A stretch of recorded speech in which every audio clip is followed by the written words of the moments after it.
Pensamiento del día, martes 26 de agosto. Cuidar el ambiente. En un tiempo, el problema ecológico no existía. Nadie hablaba, quizás porque la naturaleza todavía alcanzaba a absorber el humo y otras emanaciones.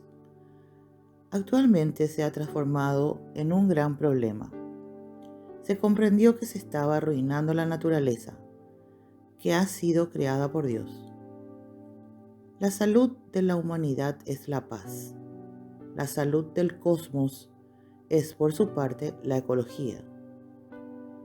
A la naturaleza hay que salvarla. Es necesario que el planeta exista para que viva la humanidad. Por lo tanto, es esencial para la vida. La ecología es la base de la paz. La paz, la fraternidad, se pueden hacer estando sobre un planeta que exista. Martes 26 de agosto. Cuidar el ambiente.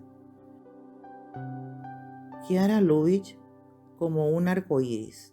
Editorial Ciudad Nueva.